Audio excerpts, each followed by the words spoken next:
Lumitaw na ang mga ebidensya na nagpapatunay sa mga aligasyon laban sa Pangulo at kay Liza Marcos. Malinaw na ang mga patunay ng pagkakasangkot ni BBM sa paglaganap ng iligal na droga sa bansa at mga kaalyado ni First Lady Liza Marcos sa smugglings na nagaganap sa bansa at sa iba pang mga katiwalaan. Maraming netizens ang binatikos ang Pangulo at nagpapahayag ng kanilang pagkadismaya sa mga nakakagimbal na gawain ng mga administrasyon. Sa kabila ng mga patuloy na pagtanggi mula sa kampo ni Marcos, patuloy pa rin ang paglantad ng mga patunay at pagpapalakas ng mga aligasyon laban sa kanila. Hindi may kakalyala ang bigat ng mga paratang na kumakalat sa social media at naging sentro ng usap-usapan sa lipunan. Ang mga netizens ay patuloy na nagbabahagi ng kanilang opinyon at reaksyon na nagpapakita ng malawakang suporta at pagsisiyasat at paglantad ng katotohanan. Well, ito nga ang balitang ating pagkakatutukan. Ngunit bago ang lahat, siguraduhin mag-subscribe at i-hit ang notification bell para sa patuloy na pagtutok sa mga sulyap ng bagong balita sa tunay na boses ng masa.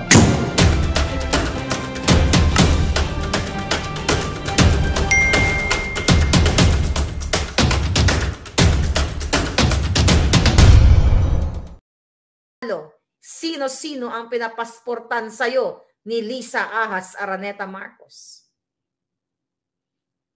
IBF, military, PNP, ang Lisa Ahas ay hindi lang fixer ng visa, ng passport, konspirator pa ng extraction. Department of Fixed Arrangement, sabi ni Den Scorpion. See that, mga kababayan? Sukdulan ang kahayupan, kababuyan ni Lisa Ahas Marcos. You talk about DFA parusahan, pero si Lisa, patuloy ang pag-fix. Patuloy ang pagkumpas ng mga pasaporte, paggawa ng mga peke. Ayon sa ating source. Huwag ka mag-alala, Lisa. Pagligtas na yung maraming source na may mga ebidensyang hawak sa lahat ng audio voice mo. Alam nyo, ang daming gustong magsalita dyan sa Pilipinas na may hawak na mga iba't ibang audio na mga instruction ni Lisa sa kanyang mga pakikipagkontsabahan sa katiwalian. At isa na lamang itong pinakita ko kanina, yung hindi pa nakapanood, panoorin nyo po yung extraction video natin few hours ago. At marinig ninyo, doon pa lang sa boses niya, dapat wala na sila dyan sa pwesto nila. Dapat ngayong moment na to, wala na sila dahil si Lisa Ahas ay konspirator ng pagdudukot ng mga kabataan o ng mga minor de edad. Hindi lang fixer ng passport. Okay. Well, naibus ko na yung emosyon ko dyan kanina. Let's talk about another topic here. Okay. Passport. Ito, Task Force versus Chocolate Hills Resort. Ayan, meron na daw bunuong DILG.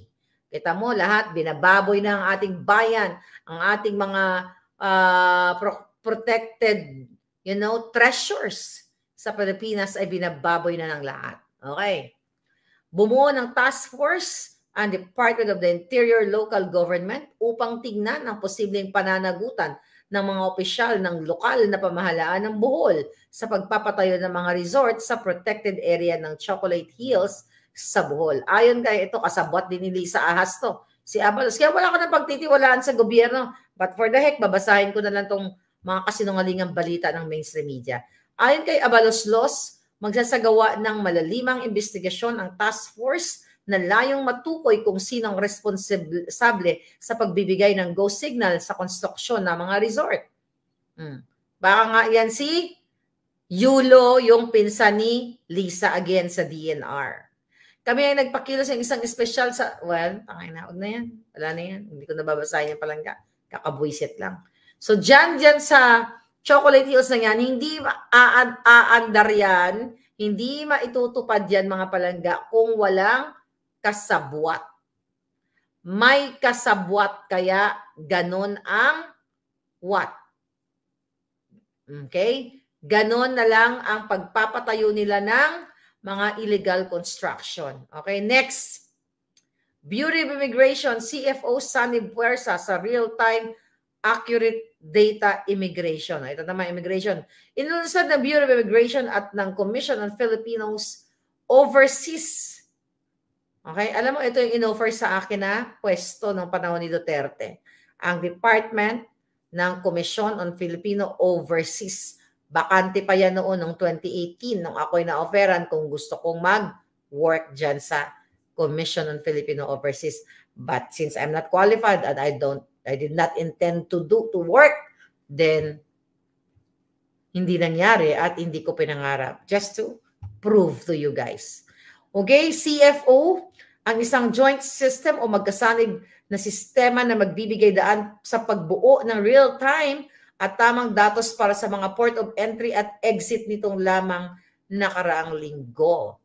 Ang nasabing kaganapan ay isinagawa sa Ninoy Aquino International Airport Terminal 3 na naglalayong magbibigay ng pinakasimple at mahusay na pamamaraan ng pagproseso, pagkolekta at pag-verify ng pagbabahagi ng impormasyon o data na kailangan pareho ng CFO at BI. The system presented showed an interconnected system between the two agencies along the real-time verification of certificates issued by CFO upon presentation of immigration officers among, yun ang sabi ng Bureau of Immigration. Alam mo, mga kababayan, ang gobyerno natin, hindi ko na tapos ito mga balitang ito. Kahit ano pang sinasabi nila na aayusin nila ang pamamahala sa Bureau of Immigration sa lahat, wala na pong saysay dahil si Lisa lahat ang boss nila. Kaya nakakalusot ang mga illegal, mga in-check kung ano pa, mga lahi na pumapasok na kahit walang papel, pasaportehan, kung ano-ano.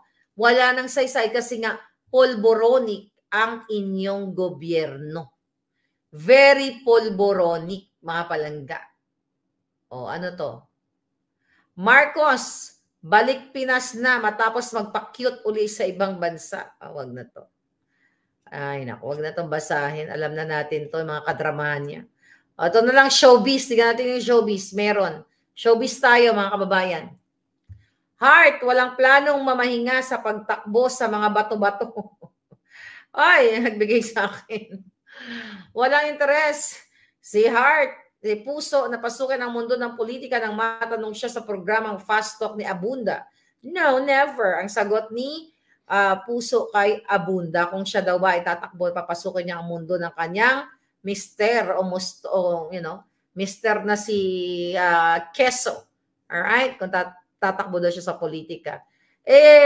Pag wala ng ano yan, yung mga artistang katulad na mga yan, kaya naman ang iba, hindi ko naman nila lahat, jumadyatol, pumapatol sa mga politiko dahil para masustain nila ang kanilang mga capricho. It's enough for this, mga gandong kaletsang balita. Kaya sila pumapatol sa mga politiko dahil gusto nilang maging kabahagi ng corruption money at magkaroon sila ng power.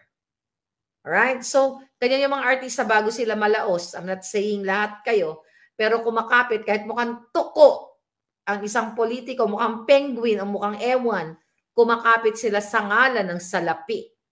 Tignan mo yung mga beauty queen. Tignan mo yung Bianca Manalo ba yan? Oh, jumatol kay Gatchalian. Tignan mo si Gatchalian. Ang tukmol. Di ba? Mukhang tukmol. Oh, kagandang babae. Jumadyato sa mga mukhang toko. O, anong habol niyan? Pera ng bayan. O, nakita mo, bakit ang mga beauty queen na kagaganda nila? Pumapatol sa mga mukhang kagwang. Gustong-gusto niya. Oh, gustong-gusto niya talaga yung Bega War. Gustong-gusto niya talaga yung showbiz, Napansin niyo, kahit mga mukhang toko, kapit toko yung mga artista, hindi naman pag-ibig yan. Pera. Ang dami mga hank dyan, na mga kaidara nila, pero hindi nila pinapatulan. Well, practicality. Kesa nga naman, paano naman ma-maintain ang kanilang mga kapritsyo, ang kanilang mga lifestyle. The reason why sila pumapatol, kahit mga mukhang kagwang, ang mga hiyodiputa, Di ba? Oh, sino magsusulat kayong artista? Hindi ko alam. Sino mga artistang mga magagandang jumatol sa mga kagwang? Oh, pera-pera yung mga yan, sabi ni Timberland. Sige nga, basahin natin kung ano pang sinabi ni, nito, ni Puso. O, tingnan mo, bakit naman papatolin si Puso sa bukbukin? Kasi baka pinakakuhan siya maging first lady siya ni bukbukin. Oh, para like na lang, ayoko magalit, mag-showbiz tayo. Sige, tapusin ko to palangga. Mas importante nga raw sa kanya ang points niya sa heaven. Oh, ang points daw ni Puso sa heaven. Talaga lang nga, bakit yung mga dati mong glam team, bakit hinarang nyo papuntang Dubai? Puso, kung talagang ikaw ay maka-Diyos at gusto mo mag-extra points sa heaven, bakit yung iyong glam team na lumipat kay Wurzbach ay hinarang nyo papuntang Dubai? Ginamit niyo ang inyong kapangyarihan. Itigil mo yung heaven na yan. Si Ivana Alawi din. Sino pinatulan ni Alawi? Marami ng pera yan. Pumatol din ba yan? Hindi ko alam. I-comment nyo yan kung sino yung pinatulan niya. Ayun na chismis. Mukhang inano niya na yun na pinasinungalingan. Tsaka na lang natin bodyakin kung pinasinungalingan niya na yun. Sabi ni Brown na Pinoy, si Nina Jose, sobrang tanda talaga lolo na, 30 years. Well, self-explanatory. Mukhang kagwang. Ang problema kasi, kay Alawi, mayor ng Baco. Hindi, dininay na daw yun. Pag nagjowa na sila, hindi tsaka natin boljakan, dininay na raw yun, mga palangga. Yung Benitez, oo, sabi. Ayan mo na. So, I'm just saying, yung mga artista na nag-judge-atol dito sa mga Mashonda Bells na mga politiko, that's not love. That is corruption money and power. Diba? Yung mga politiko, mga palangga. Pero I'm not saying na, na lahat sila. Yung iba dyan pumapag-ibig naman. Diba? Lahat naman yan, ang iba dyan pumapag-ibig. Yung iba pumapag-ibig sa pera ng bayan at pwesto at power. Ano pa? Ito daw. Ito kasi binabasa ko lang to sa inyo. Hindi ako gumawa nitong balitang ito. May nagpo-forward kaya nga samot-sari ito eh. Korinang kawangis ni Michael Jackson. Ayop, grabe naman nagbigay ng balita na to. Korinang kawangis ni Michael Jackson. 60-40 na sa pagkakandidato sa Senado. Isko at Philip palaban din. Basahin natin. As of this writing daw, 60-40 di umano ang desisyon ni Corina Sanchez na kukandidatong senador sa midterm election next year. Tignan mo. Wala nang di ba? Power na naman to at pangdanakaw ang intensyon. Hindi pa makontento sa buhay, gusto pang pumasok sa politika, di ba? Wala namang gagawin yan, kundi mangungurap din katulad ng asawa niya.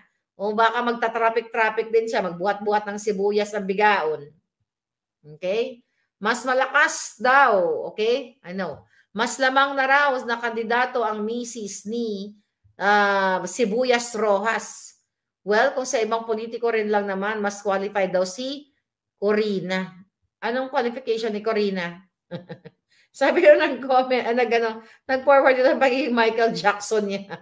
Kawangis. Kasi nagpatastas yata siya ng nagpatastas o nagpawakwak ng pagmumuka. Diba?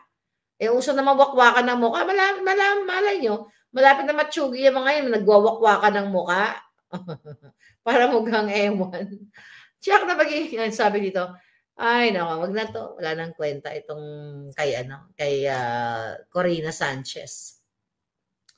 Okay, sino to? Sila Philip Salvador. Let's talk about that later. Okay, mga pagtatakbo-takbo nila.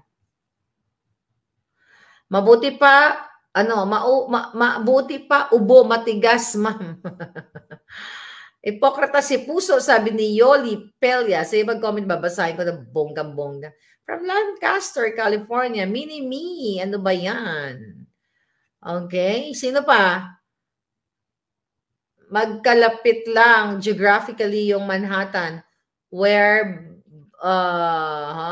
Butod stayed and Al Capone's school in Brooklyn. Yeah. Si Al Capone yung na Julong, right? Notorious. Okay? Ngayon, mga palangga, hawak ni Smug ang Smart Magic. Paano ba yan? Okay, tingnan natin to. Tingnan natin ang mga susunod na balita. Mga palangga. Kung anong mga eksena dito. May showbiz pa ba? Nahiya pa. 655 o 655 Lotto, 136.6 million jackpot, wala pa rin nanalo. Nahiya pa kayo mga jutang gini na kayo? Nahiya pa si Lisa at si Mel Robles? Nahiya pa ang mga hindot?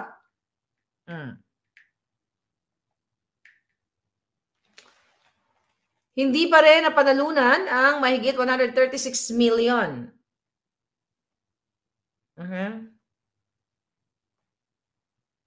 Yeah. Ngayon, mga palangga, hindi pa raw napalalunan ito. So, nahiya pa si Robles. Sabi nga ni, sino yun? Si Dance. Diba? Magkapit-bahay malapit yung tinirahan ni Al Capone na isang gangster sa tinirahan ni Lisa Marcos. Baka ang idol ni Lisa si Al Capone na gangster. Diba? Mga bashers nandito, ayaw mo na mga bayaran ni Lisa sa bags yan. Mamaya ikukulong ko yung mga yan. Babartolina ko yung mga hinayupak na yan, mga palangga. Ayaw mo sila. Alright? Ano sabi dito? Balik Pinas.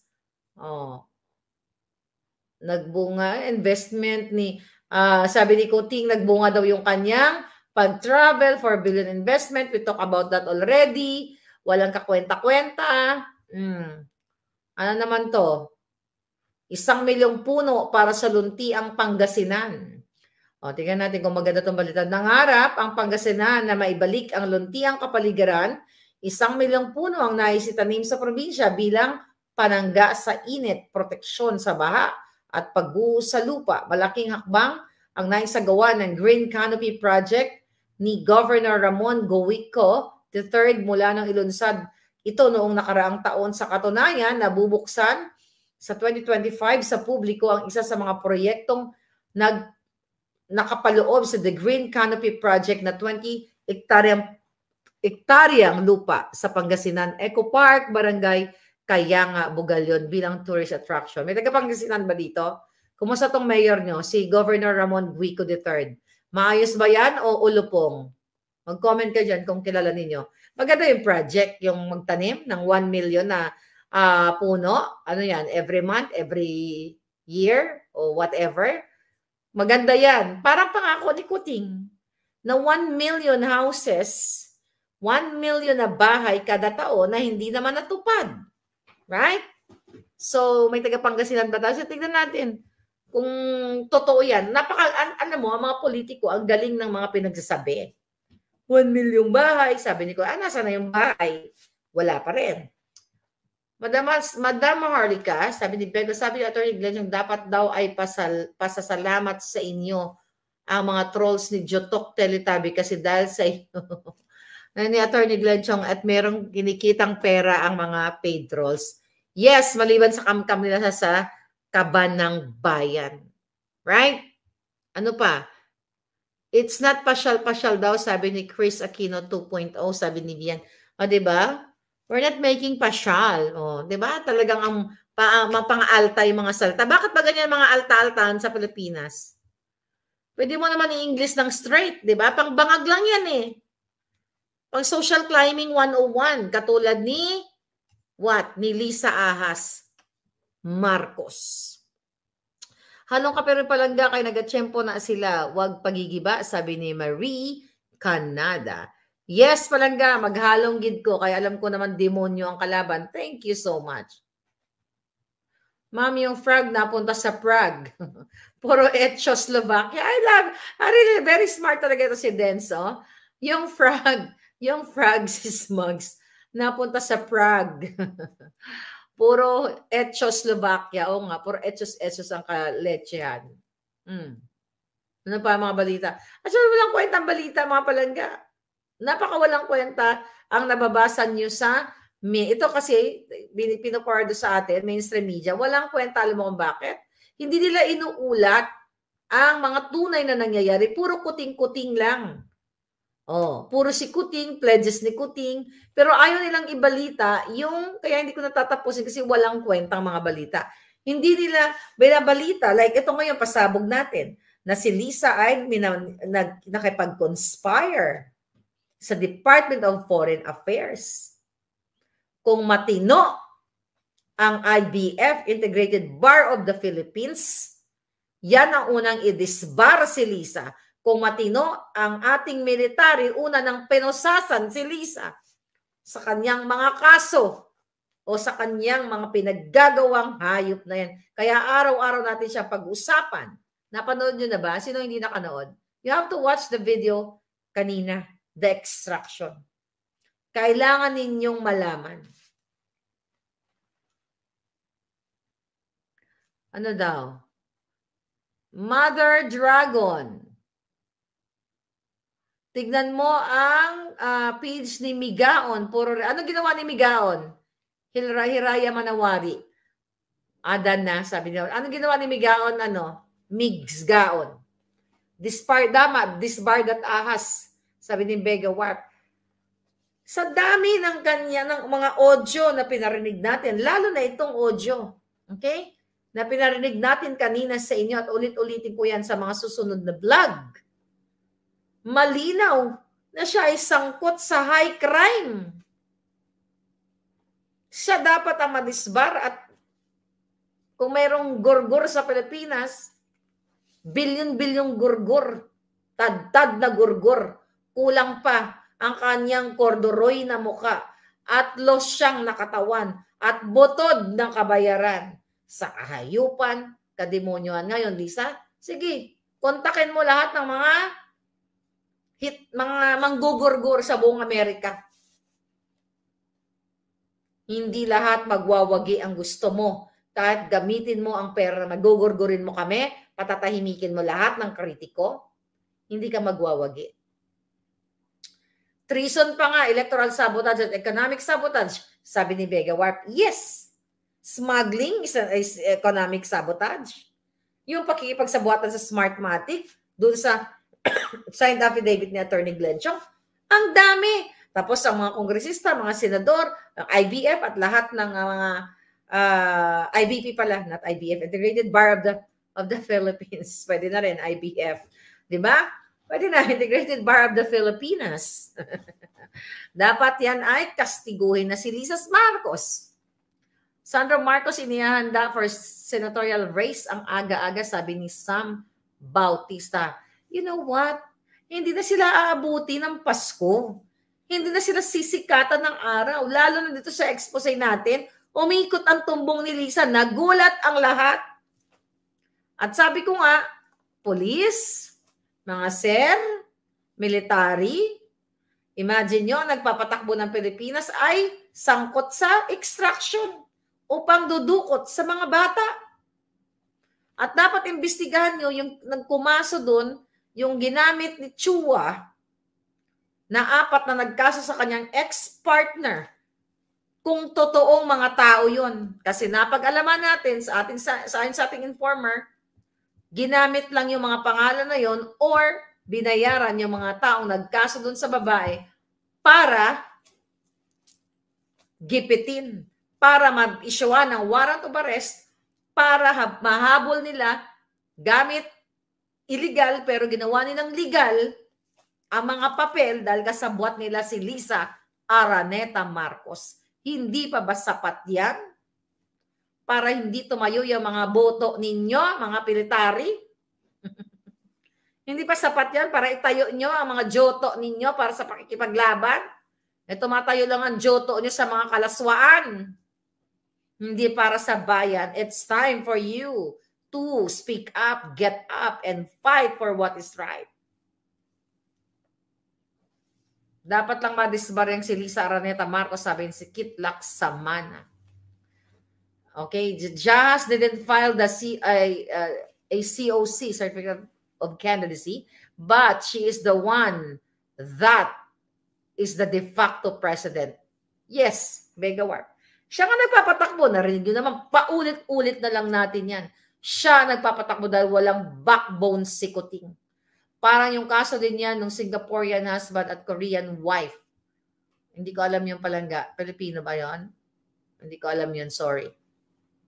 Yes, usurpation of power, authority, sabi ni Den Scorpion. Exactly. Ang mga pang-aabuso ni Lisa, Juto. Really right siya, bagong term. Kasi parang pag yung term na yun, parang ang lasa di Juto, para mabigkas ko ng bonggang-bongga yung Juto nila. Hindi tumatayo para sa taong bayan. Tumatayo lang sa kalaswaan.